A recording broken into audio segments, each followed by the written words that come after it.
What's good, YouTube? Welcome to another prediction video with the Rodriguez Wrestling family. John here. This Saturday night, the Thanksgiving tradition from WWE side of things, Survivor Series, War Games. Yes, that is this Saturday at 8 o'clock, streaming through Peacock. Now let's get into predictions. First match we're going to talk about, the Women's War Games. On one side, you have the new quote-unquote improved damage control. We got Bayley, Io Sky, Asuka, and Kairi Sane making her return match. And then on the other side of things, we got Bianca, Charlotte, Becky, and Shotzi. Now in this match, a lot can happen. We already are seeing teases about the quote-unquote new damage control turning on Bayley, but I don't think it's just gonna happen just yet. I feel like it's just gonna keep developing slowly through time to build that storyline within the damage control. But in this match, I have damage control winning, and in my opinion, they should win. They need to establish themselves as what they just cut a promo on a couple days ago, the most dominant faction in WWE, female-wise. So I have my pick for the Women's War Games is damage control to take the win and still show some tensions within the group towards Bayley. And I do think the one who's going to turn on Bayley, and it might happen just on the road to WrestleMania, will be Dakota Kai, given the fact that she's turned on every single tag partner she's had.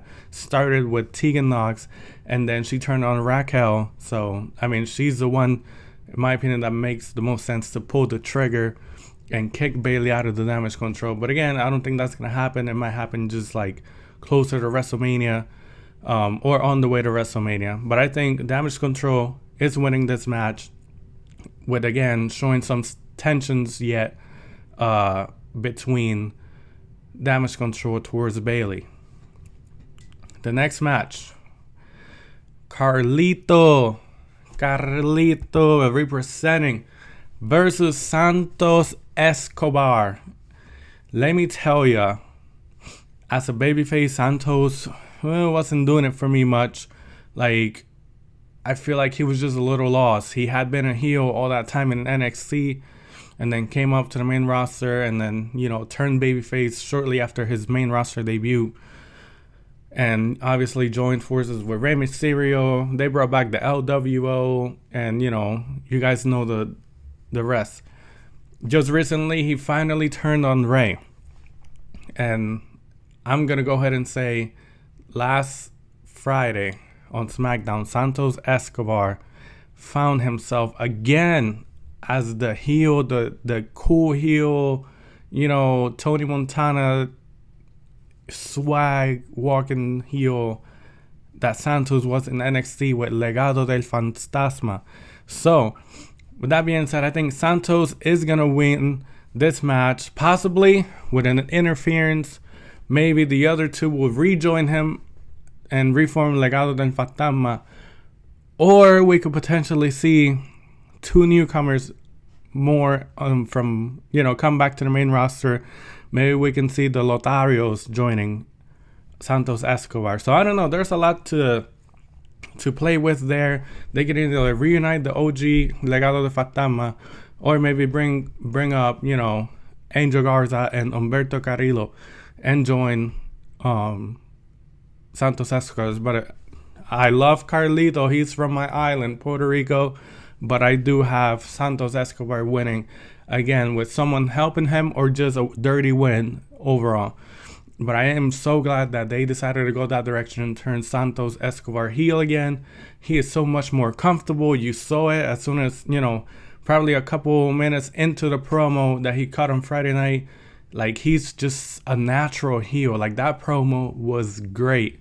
And he has literally heat on him from that promo. So, again, I have Santos Escobar winning this match, either with help or just a dirty win on his own. Rhea versus Zoe Starks for the Women's World Heavyweight Championship. This match, I foresee it being a really good match. hard-hitting match. But come on, y'all. Come on, y'all. Mommy Rhea will remain on top. Zoe Starks, you ain't going nowhere, girl. Mommy Rhea is going to slay you and show why Mommy's always on top. I do expect a really good match. I do want to see this match. I am glad WWE is pushing new phases on, with new opportunities. And honestly, it's something fresh. Like, I did not expect Zoe Starks to win that Battle Royal, but she did, so it was cool. It was cool to see. So again, I do have Rhea retaining, obviously, and keep showing why she's always on top. Now this match that I'm going to talk about right now, we have seen the past, 3-4 weeks, The Miz has rejoined the good side, back as a babyface Miz, for his second time in his career. And it's just, I don't know, this time around feels so different. Miz is like, it's almost like he found the fire he had when he was a heel, like top-notch heel, when he was Intercontinental Champion. But he's brought that fire on the baby face side of things. My English is not working today. But Miz and Gunther had a face-to-face. I'm filming this Tuesday after Raw. Monday night on Raw, they had a face-to-face. And if you weren't sure about that match, that promo definitely sold the match. I am so looking forward to this match. While we potentially could see, who's going to be the winner in here, obviously, which is my pick too, Gunther. But this match, I want to see it. I want to see it. Both Miz and Gunther killed it on the mic. To me, it was an even matchup. People are all over the Twitter and, Instagram and all that, commenting and saying, oh, Miz killed Gunther. No, man. This was a perfectly laid out face-to-face between both of them. I can't wait to see what happens within this match. But again, I do have Gunther, but winning this match, but Miz is doing such an amazing job since he turned babyface. And I can't wait what the future holds for him as a babyface. He deserves it. He keeps showing why he's been around for 20 plus years. And he makes everything they give him work. That's a true workhorse right there. And don't you guys forget, Gunther ain't facing The Miz. Don't forget, The Miz is an 8-time Intercontinental Champion, 2-time Grand Slam Champion within the WWE. So he ain't facing, just a little, another superstar on the roster. He's facing one of the best sports entertainer within WWE.